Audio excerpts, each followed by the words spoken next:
Hello and welcome again. Welcome to another English class, and today we're going to talk about, well, I'm not going to tell you yet. I'm not going to tell you what we are going to talk about. I'm going to introduce it in an interesting way. I'm going back. Vamos a remontar al pasado. Let's go back to the past. Back in the time machine to when I was 10 years old. I was a little boy, maybe this tall. Maybe 10 years old, and I was in fifth grade, quinto de primaria, fifth grade. And I remember one day, on a Monday, I walked into the classroom, and in the back of the classroom, there was a type of biombo, a type of, I don't know, something that was blocking a big, something like this, behind me. And behind it, it said, above it said, the super machine. On a big sign on the biombo, it said a super machine. And I turned to the teacher and said, Mrs. Kelly, what's the super machine? What's behind the partition or the biombo? And she said, you will find out on Friday. And go to your desk, Clovey. And so I went and I sat down. Other students came in and asked the same question. Mrs. Kelly, what's behind there? What's the super machine? I said, we will find out on Friday. Okay. And finally, all 30 students were sitting in their desks, looking back at the partition and wondering what was behind the partition or behind the biombo. And Mrs. Kelly said, now, kids, please, on Friday, I will take each one of you, one by one, behind the partition, and I will show you the super machine. So for the rest of the week, all of the students, my classmates and me, all of the students, we were anxiously waiting for Friday, looking forward to Friday, in order to see, finally, the super machine that was located behind the partition in the back corner of the classroom. And I remember perfectly. I remember as if it were, como si fuera, as if it were yesterday, when Friday arrived and the teacher decided, one by one, to take every student back. Now, I was the next to last student. I was sitting on the last row in the next to last desk. So I was the next to last student. And I watched every student go behind the partition, spend about 1 minute, and then come back. With 30 students, that's 30 minutes. And I was watching the face. I was looking at the face of every student when they came back. Had a strange, expression on their face. And I became more and more anxious, more and more eager, waiting for my moment. And finally, the teacher said, Clovey, it's your turn. Come with me. And I got up. And I went to the teacher and said, please come with me. And the teacher escorted me around the desks, back to the back of the classroom and behind the biombo, and said, what do you see? And I looked and I saw a chair. A chair with no arms. A simple chair. I said, well, it's a chair and a shoebox. Yes, on top of the chair there was a shoebox, the type of box that when you go to buy shoes, when you pay, the person in the shop gives you the shoes inside a cardboard rectangular box. Okay? It's interesting. Shoes are always sold in rectangular boxes. Ladies' hats are always sold in round boxes. I don't know why, but it's that way. But in any case, on top of the chair, there was a shoebox. And I said, it's a shoebox, I said to the teacher. I was a bit disappointed, a shoebox. And she said, but Clovey, open the box. So I opened the box. And inside the box, there was a little round mirror, similar to the type of mirror that women use in the bathroom. These little mirrors, that perhaps on two sides, one is a magnified mirror and the other is a normal mirror. It was a mirror. And the teacher said, Mrs. Kelly said, well, Clovey, what do you see? A mirror. I see a mirror. Yes, but look in the mirror.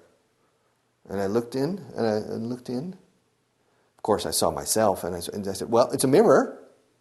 And the teacher said, well, what do you see in the mirror? Me. That's it, Clovey. You're looking at them. Look in the mirror again. What do you see? Me. And the teacher said, well, you see, you're looking at the super machine. I said, well, I don't understand. Clovey, you are the super machine. Me? Yes, you. I don't understand. You and your body, the human body, Clovey, is a super machine. Now you can go back to your desk. And after the next boy went, the teacher introduced the human body, said, class, today all of you have had a view of the super machine. And the super machine is the human body. Even the best cars in the world have a normal life of between 10 and 20 years at the most. And even in those cases, you need to change. After perhaps 200,000 kilometers or 300,000 kilometers, you need to change all the major parts and components of the car. The human body, no. Usually we don't need to change our parts and components every 10 years or every 15 years. Usually our parts and components last for at least 70 years, often 80, 90, and even over 100 years in some cases. And that definitely is the super machine.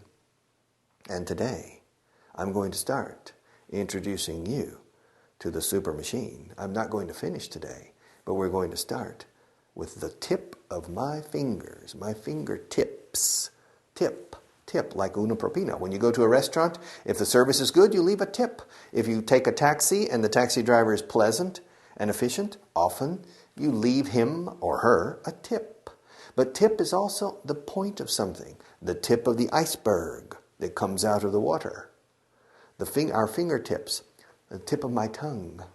It's interesting. In English, we don't say the iceberg tip or my tongue tip.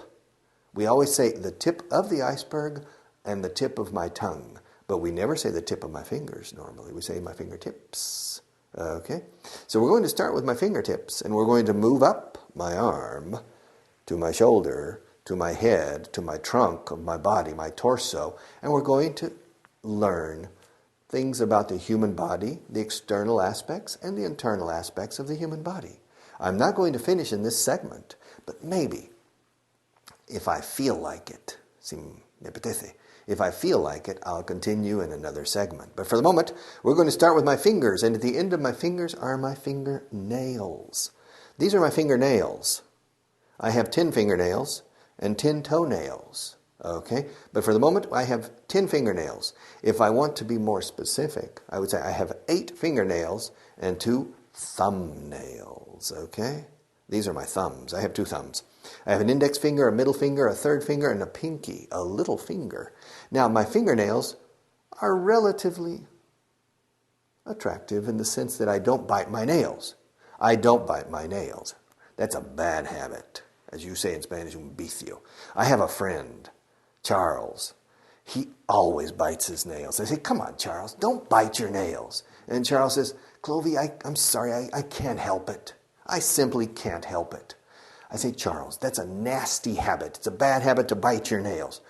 He said, yeah, perhaps you're right.